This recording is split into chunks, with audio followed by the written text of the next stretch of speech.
Hello and welcome to the 323rd edition of the Illegal Motion College Football Podcast. In Nashville, Tennessee, I'm Matt Perkins. And a fly route across the Harpeth River from me here in the Music City, it's our own offensive coordinator, the coach, Corey Burton. Hey, Matt, what's going on, man? How are you doing? Dude, I'm hanging in there, man. I'm hanging in there. No Josh tonight. He's busy being a good teacher at parent-teacher conferences or something like that tonight. Open house. I don't know. Trying to make those kids smarter. So good for him. He can't be here with us, so you're just stuck with the two Music City dwellers here on the Illegal Motion Podcast, part of Mike Farrell Sports, and presented by betonline.ag, where they continue to be your number one source for all of your online sports wagering needs. You name it, they've got it over there at BetOnline. Head it on over to the website. Use your mobile device to sign up today. Receive a 50% welcome bonus on your first wager with our promo code BELIEVE. That's BLEAV.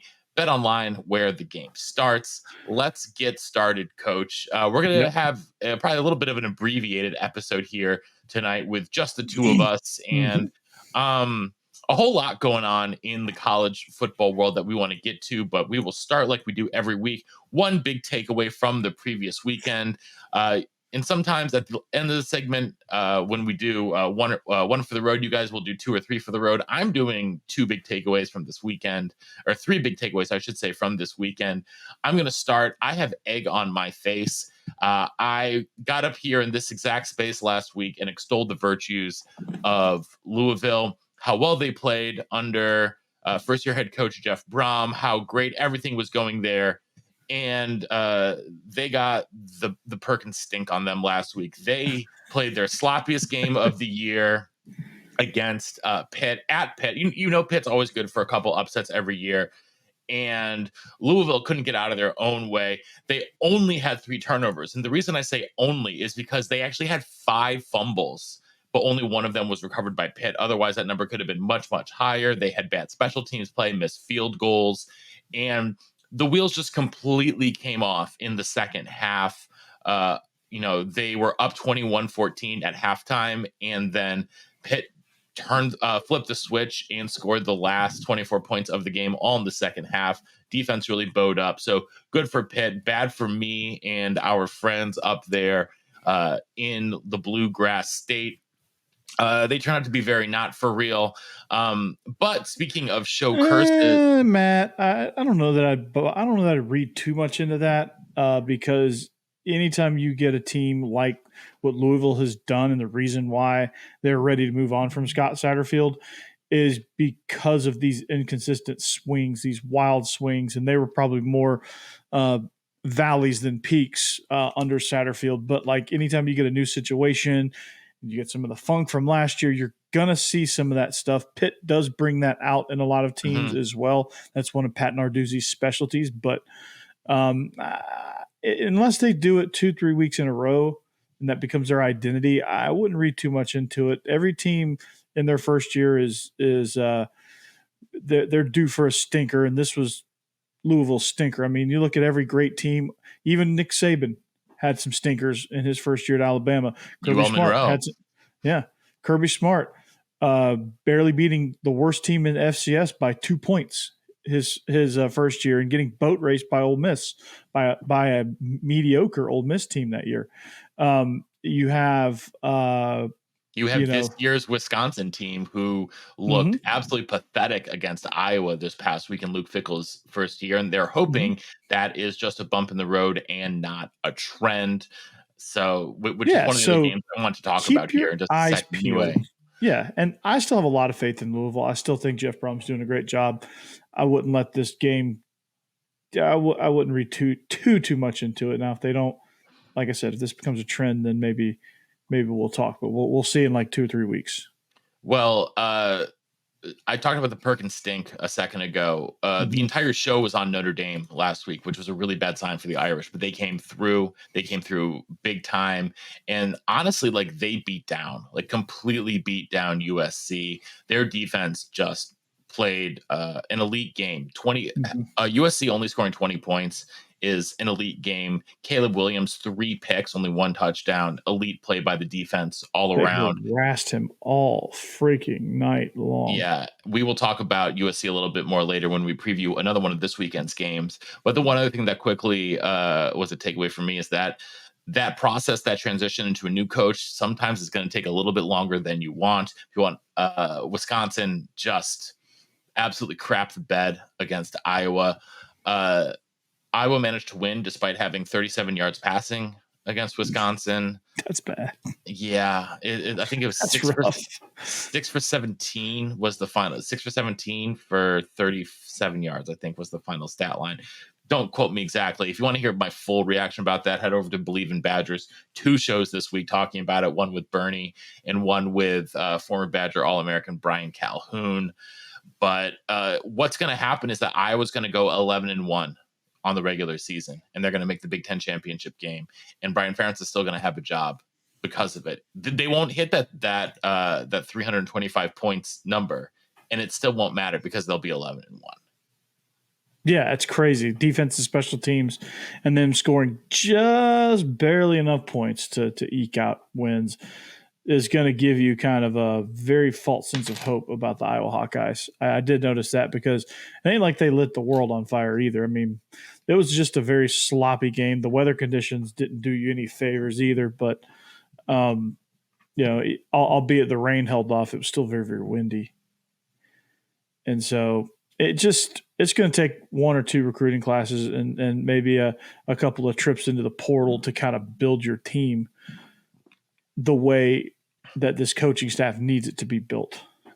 Yeah, I completely agree with that. Again, want my full thoughts over on Believe in Badgers. We have plus Brian Calhoun and Bernie talking about the entire first half of the season with Fick that just dropped earlier today as we record this on a Thursday night.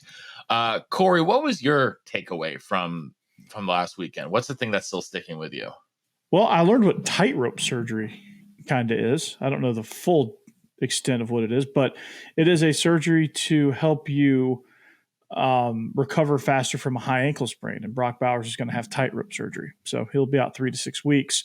That was a huge blow. I took away that Georgia's just going to ebb and flow based on the quality of their opponent. They got up on level 12 for Kentucky, and they got down to Vandy's level, and they're just going to kind of go through the season that way. So I got to take that for what it's worth and just hope they keep collecting wins and make it to the SEC championship and don't get shut out.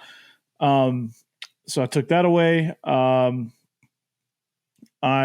impressed by how Arkansas is playing versus what their record is, because they play so hard. KJ Jefferson's a special dude. I just feel like he's being wasted away by Dan Enos. I really, really, really like the Washington Huskies. Kalen DeBoer's doing a phenomenal job there with that team. Do you think that Washington won that game or that Oregon lost that game on bad coaching? Because Lanning in his press conference afterwards said loss is 100% on him. He made a lot of questionable 4th down decisions that led to the Ducks not getting as many, points opportunities as they probably should have. Yeah, but they were, I don't know. Yeah, he's going to say that, but, what else is he going to say? But I don't know. I think it's a little bit of both. Those 4th down, going for it on 4th down and some of those questionable decisions didn't help. But then again, they led most of the game. So, they did a lot of things right. And then Washington had to capitalize at some point, and they did. And you knew they were going to capitalize on one of those at home. Just because of the environment they were in. But I don't think it takes anything away from what Washington did. I don't think it, I think it was a really good game between 2 really good teams, and minute details like that are factors. Yeah, they absolutely are. When you have 2 equally matched teams, whether they're 2 really bad teams or 2 really good teams, if they're equally matched, it's the small things that kind of drive the game. And for that particular game, it was the 4th down opportunities, and Oregon not being as successful as they wanted to be. So, but Penix, man, he came through. Bo Nix had a great game. Both defenses played well. when they had to. And man, it was just a very, very entertaining game. It was a lot of fun to watch that game. And I know a lot of times I feel like in like these big like marquee games, we get a little bit of a letdown, especially if it's a team, some teams that haven't been there a ton for a while. Washington really hasn't been there like this for a while. And it was not a letdown at all. In fact, it was the exact opposite. It was the biggest game of the weekend that ended up coming through in the biggest way on the weekend. And so we can only hope that this coming weekend, we see more of the same. There are 4 just truly outstanding matchups. I think two that are off the charts that we're going to get to here right now. Are you talking about LSU Army? I'm not talking about LSU Army, although I think our boys in the service may give the Tigers a little bit more than they bargained for, even though it's not exactly a banner year for the men. I think they cover. On SEC After Dark, I picked them to cover. Really? It's a 30-point spread. I don't think with the new clock rules and the way they hold on to the ball, I don't know. I don't know that unless LSU just scores really quickly. Yeah, unless LSU gets up early and Army's trying to play from behind. Like if LSU gets up big early, Army trying to play from behind, but even then, it's not like they're going to completely quit their offensive scheme. Yeah, I think a team like Army. I think if it's a tight game, maybe, but like if you get down big, you're just going to do what you do at that point. It's going to be like, okay, well, we're getting the hell beat out of us, so let's just do what we do, and to a certain point. All right, I think that's enough on LSU Army for us here today. Let's get into the actual good stuff this weekend. Believe in Army. I think that's a different show. I don't know if we have that here on the network, but it might be. If there is an Army football show, I believe it would be here on the Believe Network. The game, though, I'm a little bit more interested in is Penn State at Ohio State. Finally feels like October, Coach. Big Ten matchup that is, in effect, a playoff elimination game between these 2 Big Ten East games. Got 2 first-year starters at quarterback, 2 elite edge rushers, and I think most importantly, 2 coaches who are under extreme, some would say inappropriately high pressure in terms of Ryan Day. And if you look at his record and people talk about him being on the hot seat if they lose to Michigan this year, James Franklin's done an outstanding job at Penn State. They are definitely trending in the right direction, but he still seems to feel a lot of heat every year. And that's just probably just comes with the expectations of those 2 programs. So Corey, the way I want to frame this one is, who do you think is under more pressure to win this game? Ryan Day or James Franklin, and why? Definitely Ryan Day, because of what happened last year in the Peach Bowl, how he got so close, how he gets so close every year and just gets beat in these huge games. I mean, you can see that he's feeling the pressure because he tried to call out and fight Lou Holtz, and things like that. Like I just think the Ohio State fans are already kind of fed up with him, and I think losing to Penn State or getting even boat raced by Penn State, which is also possible, would be almost a straw that broke the camel's back. I think both guys are under immense pressure all the time just because of where they're at. James Franklin also puts a lot of pressure on himself, and he creates some of that. But I think Penn State fans, I think they would be lying to you if any of them told you that James Franklin was a bad coach, because he's doing a tremendous job there with where he started and the program that he's built, and the fact that they have these expectations speak volumes. I don't think that any of them would say he's a bad coach, but I think they would say he has underachieved. And I actually think that this game is more important for James Franklin, because Ryan Day at the end of the year, at the end of the season, all that really matters is if they beat Michigan. If they lose to Penn State and they beat Michigan, things will be okay for Ryan Day.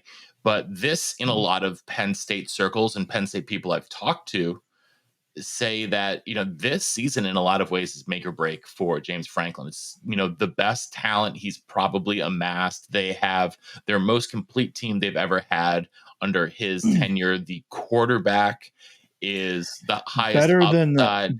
Better than the Trace McSorley, Saquon Barkley Rose Bowl team. the defense is better. The defense is much better. You look at Interesting. with Chop Robinson and all of those Didn't they have edge Micah rushers. Parsons on that team too? I don't think so. I would have to go back and check. They might have, but I don't believe that they did. Off the top of my head, I bet our friend Kyle Golick would know. Shout out to you, Kyle. I know that you would know that one. But I think that this game really actually matters more for James Franklin because of just all of he hasn't gotten over the hump at all in terms of his record against Ohio State and Michigan, and that's who he has to beat, and that's what this job really is. And if not now, when, I guess, for Penn State, because it's not getting any easier. They're getting the conference just becomes tougher next year with no divisions and 4 ranked teams joining the conference. Yeah, I mean, that's true. So like I picked Penn State at the beginning of the year to win the East, and so I'm picking them to win this game as well. Mm-hmm. I think Saturday is the signature moment for this program in the post Paterno era. Sorry to bore you with that take there, Coach, but I'm just always tired. I always yawn at this time of night. Man, yeah, I don't know. I mean, there's no wrong answer here when you ask who's got more pressure. Well, who do you think is going to win? I think Penn State's going to win. Okay, so you're with me then on Penn State pulling it out this weekend. Okay, I think they win. I think they hold up. I think their defense is ridiculous, and I don't know that Ryan Day and that offense is going to have any answers. And the reason I say he's under the last reason I say he's under more pressure is because it's at home. You get boat raced by Penn State at home. You think it's going to get really loud there. Or really quiet, which is more dangerous. Well, it's going to get really loud on Monday. That's what I was saying quiet in the horseshoe, except for the Penn State fans who have quiet. It's going to get quiet on Saturday and loud on Monday. Well, a place that it is pretty much always loud, especially come the third Saturday in October. You know where that is? Is Nick Saban on the hot seat? No. Tuscaloosa, Alabama. Nick Saban still not on the hot seat. I don't care what any caller on the Feinbaum show says. Yeah, jeez, but that's so ridiculous. This game, this rivalry that was, that has been on and off an excellent rivalry, and one that has had some serious duds in it and some serious stretches of some real domination. It was renewed, rekindled, whatever word you want to use, last year. Vols pulled off the big upset over Bryce Young and company in Knoxville last year. Back in Tuscaloosa this year. Tennessee's offense not quite as potent. Alabama still trying to figure out who they are on offense, even though Milroe, the quarterback, has really taken a hold as the guy. He's a step in the right direction. It's a step in the right direction, but I still think both these teams are trying to figure out who they are on offense. Coach, what do you see in this one, and what do you think Tennessee can do to go back to back against Saban and the Tide? Okay, so before I answer that, I'm gonna address this. Truly, the rivalry is renewed, regardless of what happened on the field. Maybe the on the field portion of it, but don't get it twisted. This rivalry has been alive and well since the beginning since the origins of it. When they first started playing this game, third Saturday in October. So that rivalry never died. The performance was lackluster on the field. But, yeah, there's some true hatred between Alabama and Tennessee fans. Now, as far as this year's game, what can Tennessee do? Defensively, I think they need to disrupt what Jalen Milroe does well, which is move around and buy time and scramble and move the pocket. I think they need to take advantage of the fact that Tommy Rees is still reading the instruction manual on his quarterback and trying to figure out what the features are on his new weapon there. But secondary wise, I think you limit Jermaine Burton, who's actually quietly had a really nice season. You make things difficult for Alabama. Do not give up big plays. If they're going to score, make them drive, right? I think Vandy gave themselves a chance. I know Vandy and Tennessee are vastly different programs at vastly different places, but the plan is still the same. They made Georgia earn every single first down they got, and they were within one score at the end of the game. They weren't good enough to pull it off, but they were within one score in the fourth quarter of the number one team in the country by making them earn their points. And by doing that, Georgia threw almost a pick six, which they tackled at the one and they scored the next play. So pick sort of six. They made mistakes. They kicked more field goals than having touchdowns down in the red area. The more plays you stack up in an offense that doesn't really know what they're doing, I think is trouble and will give Tennessee a chance. And offensively, Joe Milton is exactly who we thought he was going to be. Wildly inconsistent, erratic. Wildly inconsistent, and not nearly as accurate as they want or they need someone to be, frankly, to maximize what Heupel really wants to do. And that's what one of Hendon Hooker can't throw short passes. Yeah, and Hendon Hooker could throw those like the one step quick screen outside the numbers where like you have the two receivers stack and it's just like a one-on-one block and the other one's going to run. He would throw those perfectly every time.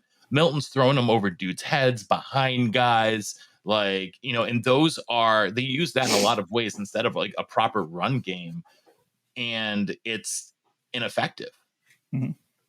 It disrupts the tempo and the timing of everything when he does that. So they've got some answers too. I don't think either team has a great quarterback situation, honestly. And I think Alabama actually has. I never thought I'd say this in this matchup this particular year, but Alabama now has the advantage at the quarterback position because Milroe, I think, is a little more consistent than Joe Milton is. And they got the home field advantage too. Yeah, and they've got the home field advantage. So I like Alabama here, even though it's not out of the realm of possibility. It's not outside the realm of possibility, I don't think. No, it's not. I mean, I think the spread is 9.5, which I think is way too much. Yeah, it feels like it should be 7.5. But I'm thinking 6 tops. Okay. 5.5, 6 tops. I think this is going to be a field goal game again. Tennessee's going to have every chance in the world to win it. Can they pull it off? Who knows? Well, we will find out. Another game, though, that I'm interested in, mostly if everything in this matchup really rides on whether Duke quarterback Riley Leonard will play in their game down at the Doak in Tallahassee against Florida State. It looks like he's going to be back. Looks like he might be back. The Elko still hasn't confirmed or denied. He said he was on the right track as of yesterday. So I think if Riley Leonard plays, this could be an interesting game just because Duke is so disciplined. And Florida State, while they're still undefeated, they still look very, very good. We've seen a couple chinks in the armor recently as they haven't been winning, maybe as soundly as some people would like. I guess it's probably the best way to say it. I mean, last week against Syracuse, that was fine, but they struggled a little bit with Virginia Tech. They let Virginia Tech hang around 2 weeks ago, and Duke is a team that if you let them hang around, they can, make you really pay for it. So I'm curious here, though, Coach, if we get a playing Riley Leonard that is good enough to be at least close to what he was pre-injury, do you think that the Blue Devils have a chance to pull off the upset? Oh yeah, absolutely. It'll play out a lot like the Notre Dame game where they have a chance at the end, and it's going to be on them to whether or not they capitalize. Riley Leonard is that dude. He is. I don't know if a lot of people are familiar with Duke football, but like you watch him play and you watch him elevate the guys around him, they're a completely different team when he plays. And they're a gritty team regardless of whether he plays. So, like, they're going to be physical. They're going to hit Florida State in the mouth. Now, with Florida State, I think they're still relatively immature when it comes to how they're, how they ebb and flow with different teams, like the Virginia Tech game.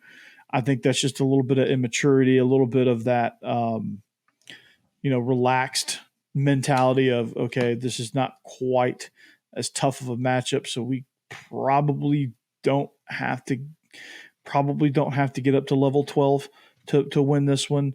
And sometimes that doesn't matter. With a veteran team, sometimes it doesn't matter. They just go out, do their thing, and go home. And sometimes you get an immature bunch, and they make those games a little bit more interesting than they should be. And I think that's kind of where Florida State is right now, because they're not used to being in this position.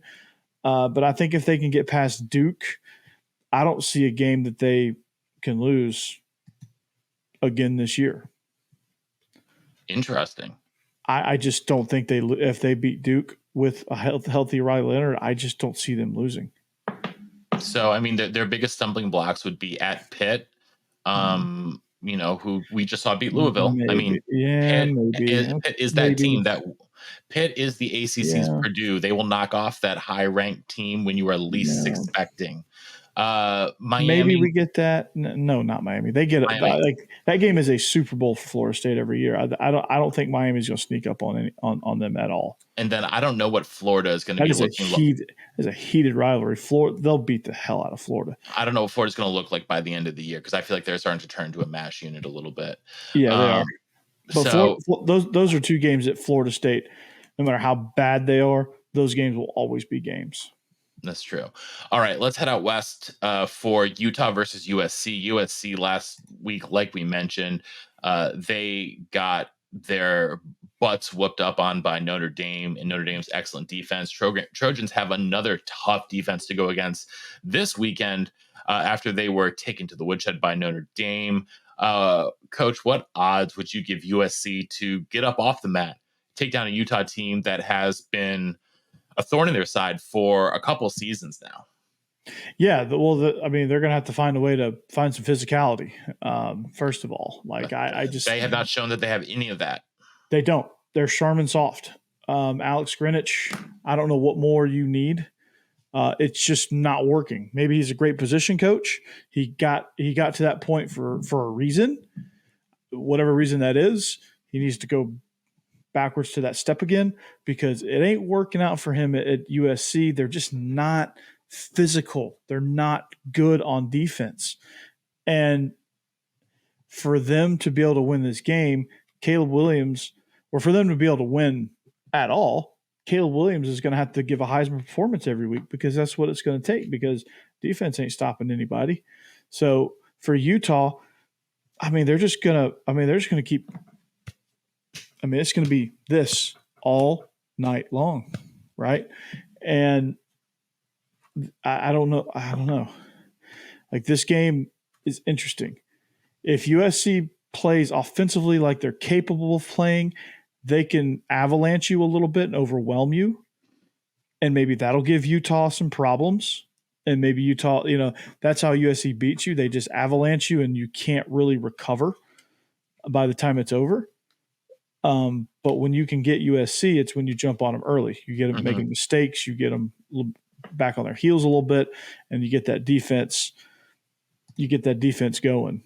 And when I say going, like going backwards. So for Utah, I think whatever game plan they had in the Pac-12 championship last year, dust that bad boy off and go right back at them, because they're the same Charmin soft defense that they always been. Yeah. And they got beat up on the offensive line as well last week. And Utah has some dudes in their front seven. So I suggested they lean on said dudes and bully ball them, because they haven't shown that they can bully really anyone as of late. So, all right, well, let's finish it off, tie one on for the road here, Coach, where we talk about one other game or thing you're going to be watching for this weekend. I am out in the Mountain West. I don't know if y'all saw Colorado State's incredible comeback against Boise State last week. That was absolutely bonkers stuff out of Colorado State, coming back to win 31-30 over the Bronx at home. They were down 30-10 with 6 minutes left. Or 5 minutes left, and scored 21 straight points quickly. and ended up pulling out the win. Highlight Torrey Horton, who is wide receiver for the Rams.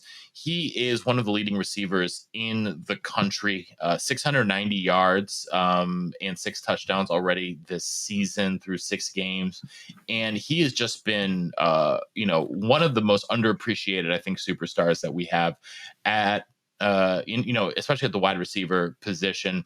He can, make a pretty good claim that he is the top group of 5 receiver in the country. And, he had the chance last year to hit the portal after an all conference season and head on out to pretty much wherever he wanted to go. But he stuck it out at Colorado State, and good for him, because he is really just lighting things up in general for the Rams. But they're playing one of the most surprising teams in the country this weekend, and that is the UNLV Running Rebs. The Rebels are 5-1 now after another. Who's coaching the Rebs? Barry Odom. Oh, it's good coach. Makes sense. Yeah, it makes a lot of sense. Everything they've done makes sense. I did not realize he was their coach. Yeah, and so Barry Odom and them boys have won since losing to Michigan 35-7. They've put up more than 40 points in 4 straight weeks. They beat Vanderbilt, have beat UTEP, Hawaii, and Nevada as well, scoring more than 40 points in every game along the way. And their defense, while no great shakes, is a huge improvement year over year, which is zero surprise when you add Barry Odom, who is still an excellent defensive mind, to that team. Super well balanced team. So it's one of the most exciting teams in Colorado State heading out to one of the most surprising teams, UNLV, and that's going to be a really fun one on Saturday night out in the desert. So I'm looking forward to that this weekend. What about you, Corey? All right, you know how Publix has the buy 2 get 1 free on the Cokes, on the Coke Zeros? So it's like every 6 or 8 weeks they do that. Yeah, well, they got it going on right now because I just bought some a couple nights ago. By the way, I won the Burton Bowl. Congratulations! It was the JV game where James Lawson came over to Innsworth. Oh, good. Well, I'm very glad to hear that. Yeah, it was 28-13 was. Well, all had time to run up. But we got a quick 28, and then we put our freshman others in, our payers, like our guys that probably aren't going to play past Mondays ever, and they scored twice. But well, that's okay. Yeah. So I say that because I got a 3-pack.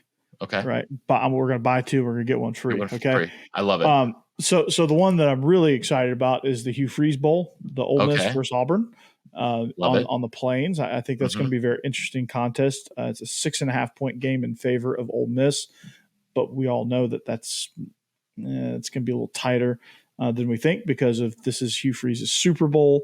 So I'm very excited about that. Clemson versus Miami, just an interesting matchup.